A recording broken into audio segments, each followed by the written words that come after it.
Students, welcome to my class. मैं आपको first year में ऑर्गेनिक केमिस्ट्री पढ़ाऊंगी और इसके लिए जनरल जो आपकी किताबें हैं हम लोग रिकमेंड करते हैं। तो तीन ऑथर्स हैं, तीन पब्लिशिंग हाउस हैं जिनकी हम आपको किताबें रिकमेंड करते हैं। एक है कॉलेज बुक हाउस CBH, उसकी आप बुक्स ले सकते हैं। एक RBD है, रमेश बुक डिपो, इसकी आप किताबें ले सकते हैं। और एक भागचंदानी, राइटर का नाम भागचंदानी है, इसी के नाम से किताब मिलती है। तो आप चाहें तो आप CBH की किताब ले सकते हैं, चाहें तो आप RBD की किताब ले सकते हैं। दोनों में समान ही रूप से कोर्स कवर किया गया है। तो आपके जो चैप्टर्स हैं उसमें फर्स्ट चैप्टर है मैकेनिज्म ऑफ ऑर्गेनिक रिएक्शंस। कोई भी अभिक्रिया, सबसे पहले ये ज़रूरी होता है कि ये देखें कि कोई भी अभिक्रिया किस प्रकार से होती है, उसमें क्या स्टेप्स इन्वॉल्व होते हैं, उसमें क्या रिएक्टिंग मटेरियल होता है, कौन से उसमें फैक्टर्स काम कर रहे हैं। मतलब ये देखना है कि क्रियात्मक जो परिवर्तन हो रहा है वो किन कारणों से हो रहा है, मतलब उसकी क्या क्रियाविधि है। जो ऑर्गेनिक मैकेनिज्म है उसमें हम क्या पढ़ते हैं, क्या क्रियाविधि है, जो परिवर्तन हो रहा है, रिएक्शन से जो प्रोडक्ट बन रहा है वो किस तरीके से बन रहा है, किस क्रियाविधि से बन रहा है, इसकी अपन जो पढ़ाई है वो ऑर्गेनिक केमिस्ट्री में करते हैं। तो सबसे पहले जो चीज़ आती है वो आती है एरो, कि अपन कोई भी जो रिएक्शन दिखाते हैं A से B बन रहा है तो वो अपन एरो से दिखा रहे हैं। या आप सबने देखा होगा A से B जो बन रहा है वो एरो से बन रहा है। तो अब अपन देखते हैं कि कई बार आप देखिए कि जो भी कार्बनिक अभिक्रिया है उसका विखंडन होता है तो नए प्रोडक्ट का निर्माण होता है। और इन अभिक्रियाओं को कई बार अर्ध मुंह मीन्स हाफ, ये देखिए इस तरह के एरो से दिखाया जाता है, या कई बार उसको पूर्ण, ये इस मुंह से दिखाया जाता है पूर्ण मुंह वाले एरो से, या कई बार उसको इस तरह के तीर से दिखाया जाता है। तो इन तीनों में क्या अंतर है, सबसे पहले ये समझने वाली बात है। तो जो अर्ध मुंह वाले तीर हैं, जो ये तीर हैं, ये दिखाते हैं कि एक इलेक्ट्रॉन को ट्रांसफर हो रहा है, एक इलेक्ट्रॉन का गमन हो रहा है। ठीक है, तो जैसे जो सहसंयोजक बंधों को है उनको अपन रेखा के द्वारा दर्शाते हैं, तो जो अर्ध मुंह वाले तीर हैं उसमें एक इलेक्ट्रॉन का गमन हो रहा है, जबकि पूर्ण मुंह वाले तीर दिखाते हैं कि एक इलेक्ट्रॉन युग्म अर्थात दो इलेक्ट्रॉन का गमन हुआ, वन पेयर का ट्रांसफर अगर हो रहा है तो पूर्ण एरो से दिखाते हैं। सिर्फ एक इलेक्ट्रॉन का ट्रांसफर हो रहा है तो हाफ से दिखाते हैं। और अगर दोनों तरफ का एरो है उसका मतलब क्या है कि रिएक्शन से प्रोडक्ट बन रहा है और प्रोडक्ट से वापस रिएक्शन बन रहा है, वापस से रिएक्टेंट बन रहा है, तो वो रिवर्सिबल रिएक्शन होता है। तो जनरली अपन लोग तीन तरह से दिखाते हैं, हाफ एरो, फुल एरो और रिवर्सिबल, की दोनों तरफ एरो है। फिर इसको समझने के लिए अपन को क्या देखना है कि इसमें विखंडन कैसे हुआ। यहाँ पर आप देखिए कि ये AB है, ये जो सहसंयोजक बंध, यहाँ जो संयोजक बंध कोवलेंट बॉन्ड बन रहा है, इसमें क्या हो रहा है, दोनों इलेक्ट्रॉन की शेयरिंग हो रही है, इससे कोवलेंट बॉन्ड बन रहा है। अब क्या हो रहा है, यहाँ से जो दो इलेक्ट्रॉन है अगर उसमें से एक A पे चला गया और एक B के ऊपर चला गया तो उसको अपन इस तरह से दिखाएंगे। या दूसरा क्या प्रोबेबिलिटी हो सकती है कि एक इलेक्ट्रॉन जो भी उपस्थित है वो B पे चला गया, जो पेयर है वो B पे चला गया, तो जब वो B पे चला जाएगा तो B के ऊपर इलेक्ट्रॉन डेंसिटी बढ़ जाएगी, तो इसको अपन माइनस से दिखाएंगे, और A के ऊपर इलेक्ट्रॉन डेंसिटी कम हो जाएगी। तो कहने का मतलब क्या है कि ये जो बंध बन रहा है यहाँ पे विखंडन से, ये अपना आयनिक कंपाउंड का फॉर्मेशन हो रहा है, ए के ऊपर पॉजिटिव चार्ज आ गया, बी के ऊपर नेगेटिव चार्ज आ गया, और यहाँ पर क्या हो रहा है, दोनों के ऊपर एक एक इलेक्ट्रॉन रह गया, तो ये क्या बन रहा है, एक फ्री रेडिकल बन रहा है। अब अपन इसकी अभिक्रिया को देखते हैं, यहाँ पर किस तरह से अभिक्रिया हो रही है।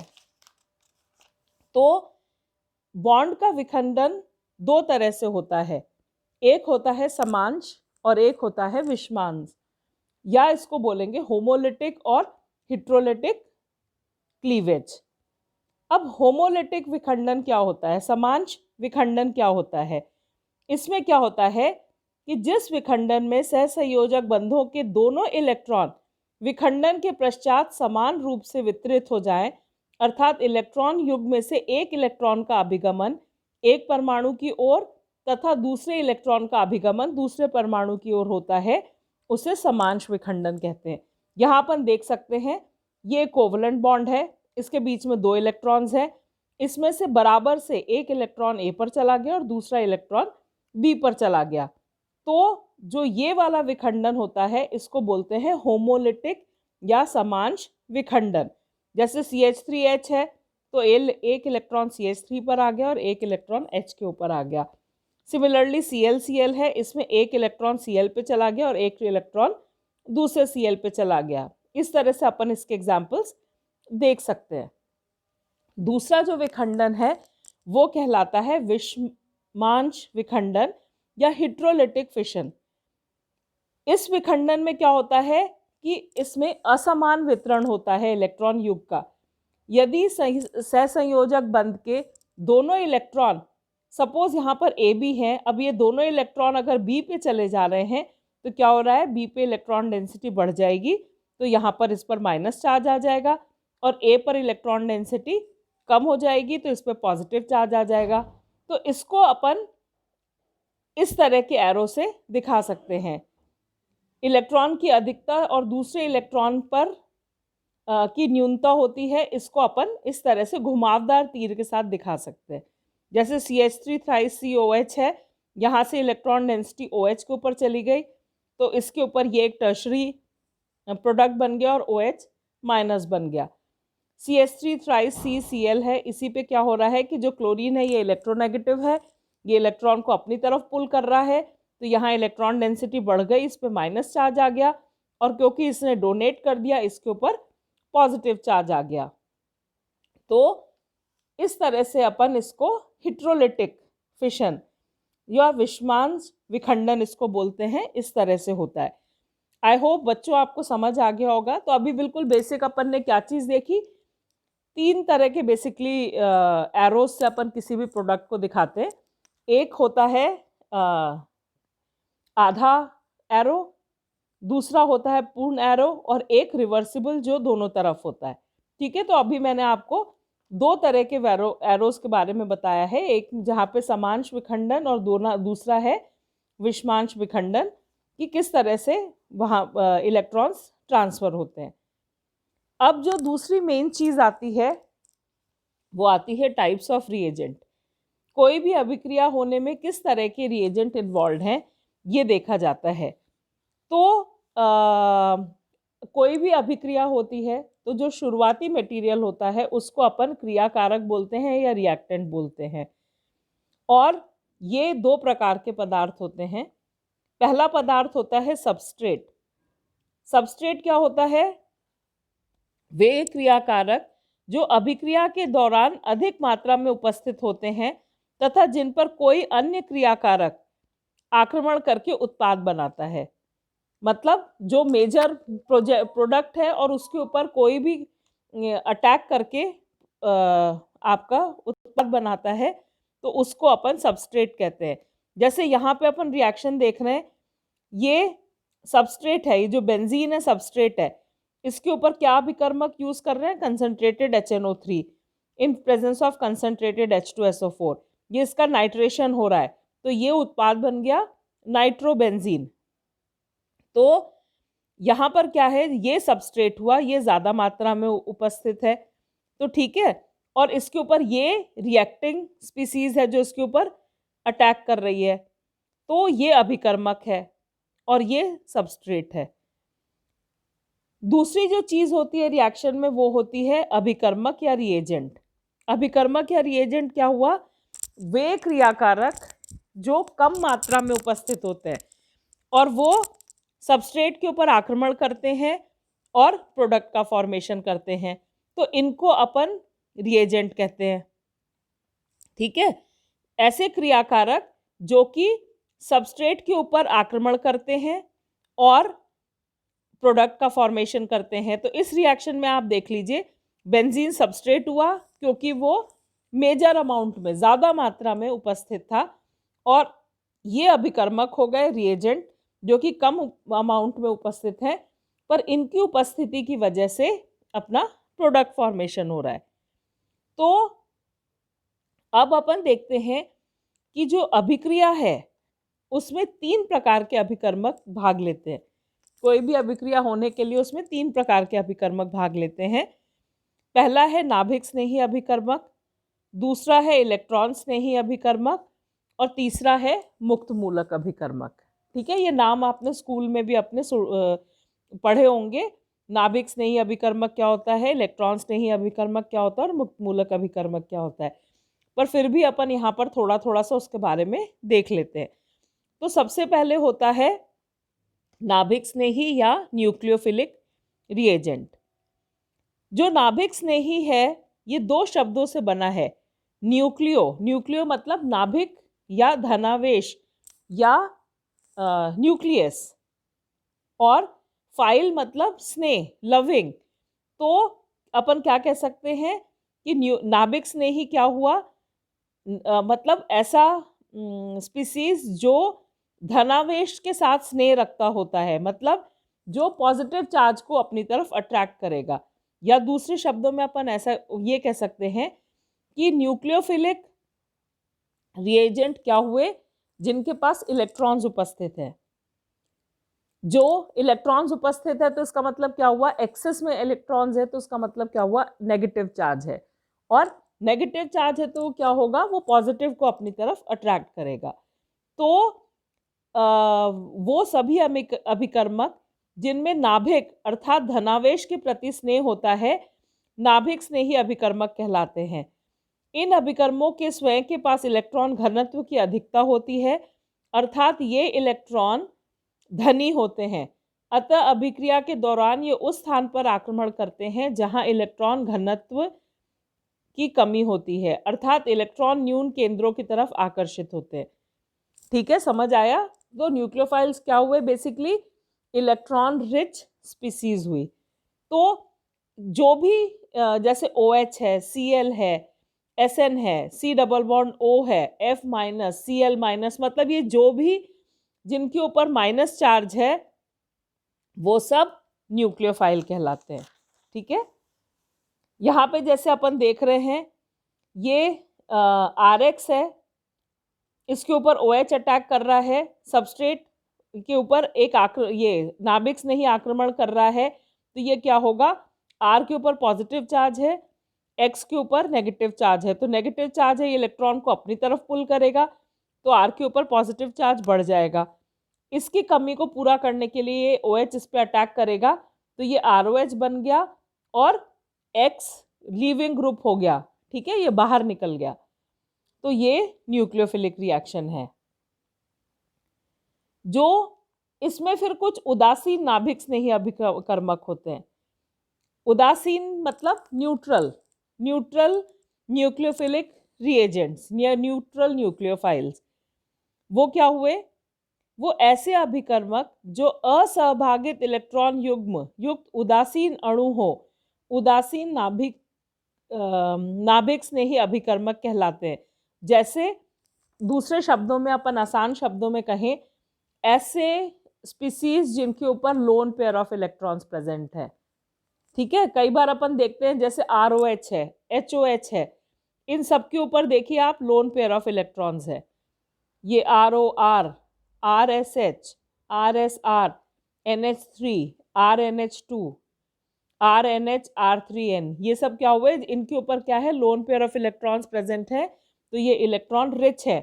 तो इनके ऊपर क्योंकि कोई चार्ज नहीं है, इसलिए उसको उदासीन या न्यूट्रल न्यूक्लियोफाइल्स कहते हैं। ठीक है, और इसका अपन ये देख सकते हैं जैसे C डबल बॉन्ड O है, यहाँ पर क्या हुआ, जो ऑक्सीजन है ये इलेक्ट्रोनेगेटिव है, ये इलेक्ट्रॉन्स को अपनी तरफ पुल करेगा, तो क्या हुआ, इस कार्बन के ऊपर पॉजिटिव चार्ज आ गया। अब इस डेफिशिएंसी को, ये पॉजिटिव चार्ज इस NH2 के लोन पेयर को अट्रैक्ट करेगा, तो ये क्या बन गया, RCO माइनस और NH2R, ठीक है, और यहाँ पे ये इसमें से रिलीज हो गया तो RCOH और NHR, ठीक है, यहाँ से H यहाँ इसकी तरफ चला गया फ्री होके तो RCOH और NHR का फॉर्मेशन हो गया। तो ये हो गए उदासीन नाभिक स्नेही अभिकर्मक।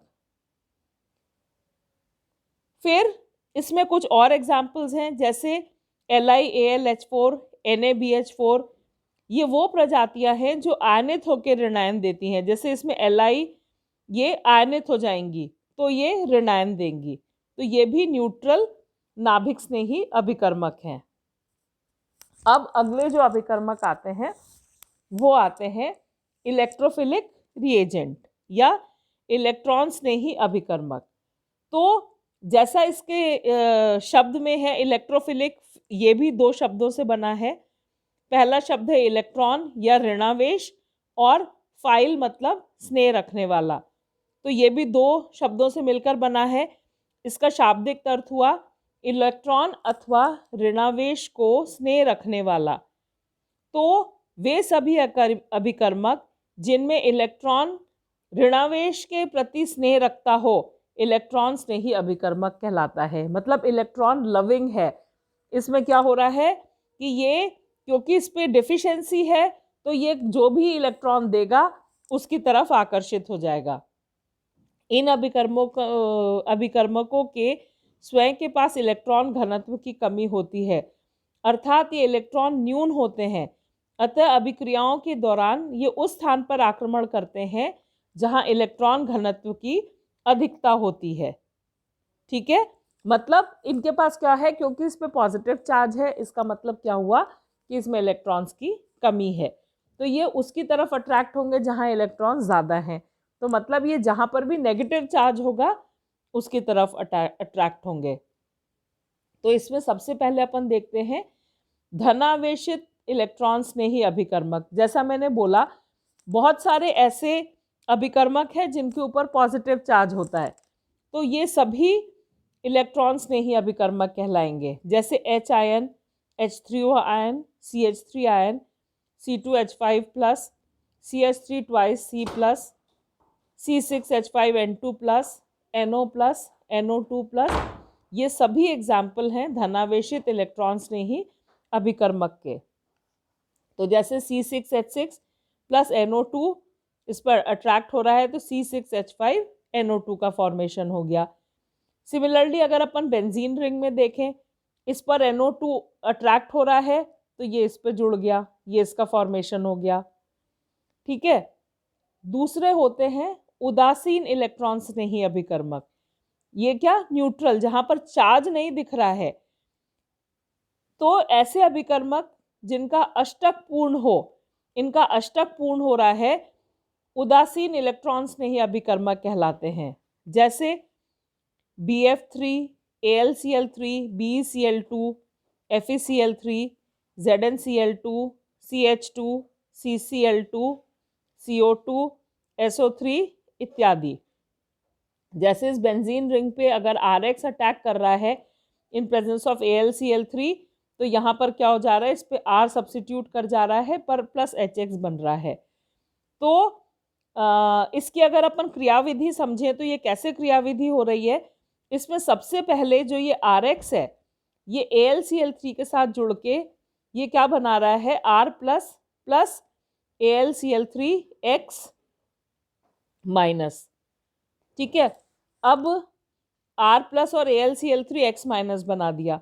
अब इसमें क्या होता है कि एरिनियम यहाँ पे क्या हो रहा है, बेंजीन के ऊपर जब ये R अटैक कर रहा है तो ये इस तरह का इंटरमीडिएट फॉर्म हुआ और ये रेजोनेटिंग स्ट्रक्चर से डीलोकलाइजेशन ऑफ इलेक्ट्रॉन्स हो रहा है। यहाँ पे पॉजिटिव चार्ज, यहाँ पे सब जगह डीलोकलाइज हो रहा है और ये एक एरिनियम आयन बन गया, ठीक है। अब इसके ऊपर क्या हो रहा है कि एरिनियम आयन से एल्काइल बेंजीन का कैसे बनता है, AlCl3X माइनस अब इस पे अटैक कर रहा है तो इस पे क्या हो रहा है कि R सब्स्टिट्यूटेड रह गया और ये H है ये इसके ऊपर वापस जाके HX का फॉर्मेशन कर दे रहा है, ठीक है, ये X के ऊपर क्योंकि नेगेटिव चार्ज है तो ये H इसके ऊपर जाके HX का फॉर्मेशन कर रहा है और AlCl3 अपने को वापस मिल जा रहा है। तो ये क्या होता है कि ये एक कैटलिस्ट की जैसे यहाँ काम कर रहा है, ठीक है। और कैटलिस्ट का क्या रोल है, ये यहाँ पर इसको आयनित करने में मदद करती है। तो ये जो एक एग्जाम्पल था, ये एग्जाम्पल था न्यूट्रल इलेक्ट्रोफिलिक अभिकर्मक का। तीसरा जो इसमें आता है, ऐसे प्रजातियां जो आयनित होकर धनायन देती हैं, जैसे RCl, RBr इत्यादि। ये ब्रेक होगा तो इसमें आयनित होंगे तो ये बन जाएगा R+Cl-, RBr बन जाएगा R+Br-। तो ये एग्जाम्पल थे इलेक्ट्रोफिलिक रिएजेंट्स के। जो तीसरा आता है वो आता है फ्री रेडिकल्स। फ्री रेडिकल्स क्या हुए कि ऐसे अभिकर्मक जो सहसंयोजक बंध बनाने के लिए अपने एक एक इलेक्ट्रॉन देते हैं। मतलब अपन ने हमेशा पढ़ा है कि सहसंयोजक बंध कैसे बनेगा, जब A और B एक तरफ एक दूसरे के पास आ रहे हैं तो A का एक इलेक्ट्रॉन और B का एक इलेक्ट्रॉन साझेदारी करते हैं। तो यहाँ पर क्या होता है कि जो वो इलेक्ट्रॉन्स हैं, ये A अपना इलेक्ट्रॉन ले रहा है और B के पास एक इलेक्ट्रॉन चला जा रहा है। तो क्या होता है कि वो मुक्त स्वभाव के हो जाते हैं और मुक्त मूलक कहते हैं।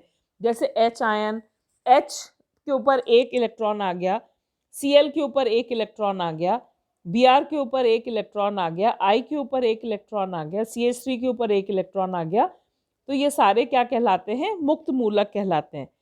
जैसे अगर अपन इस अभिक्रिया को देखें, ये अल्कीन है, RCH डबल बॉन्ड CH2, इसकी अगर अपन HBr से अभिक्रिया करा रहे हैं इन प्रेजेंस ऑफ परऑक्साइड, तो ये क्या हुआ, RCH2 CH2 Br का फॉर्मेशन हो गया। तो ये कैसे हुआ, ये जो अभिक्रिया है ये परऑक्साइड की उपस्थिति में इसमें क्या हो रहा है, H और Br, H मूलक और Br मूलक में अभिव्यक्त हो जाते हैं और आगे इसमें रिएक्शन होता है, ठीक है। तो ये जो कुछ एग्जाम्पल्स थे, ये कुछ थे, ये आपके मुक्त मूलक के एग्जाम्पल थे। तो इसमें क्या होता है कि कई बार आपको लिखने को भी आ सकता है कि न्यूक्लियोफिलिक सब्स्टिट्यूएंट्स क्या होते हैं, इलेक्ट्रोफिलिक सब्स्टिट्यूएंट्स क्या होते हैं, मुक्त मूलक क्या होते हैं। नहीं तो क्या होता है कि आपको इस तरह के प्रश्न दिए जाते हैं कि इनमें से अलग अलग करिए, तो उसमें एक आपको 8-10 मिक्स करके, जंबल करके मुक्त मूलक, ये न्यूक्लियोफाइल्स और इलेक्ट्रोफाइल्स दे देते हैं और आपको उसको सेपरेट आउट करना होता है। तो अगर आपको पता होगा तभी आप कर सकते हैं। तो अपन इसको समराइज कैसे कर सकते हैं, न्यूक्लियोफाइल्स क्या हुए, जिनके ऊपर माइनस चार्ज है या लोन पेयर ऑफ इलेक्ट्रॉन्स है, ठीक है। इलेक्ट्रोफाइल्स क्या हैं, जिनके ऊपर पॉजिटिव चार्ज है या ब्रेक होने पर उस पर पॉजिटिव चार्ज आ रहा है। और मुक्त मूलक क्या है, उसके ऊपर एक इलेक्ट्रॉन उपस्थित है। तो बच्चों आप ना ये जो इन लेक्चर्स के साथ साथ आप किताब से भी पढ़ते जाइए, तो आपको क्या होगा, ये लेक्चर सुनेंगे और किताब देखेंगे तो आपको ज़्यादा आसानी से समझ में आएगा। Thank you.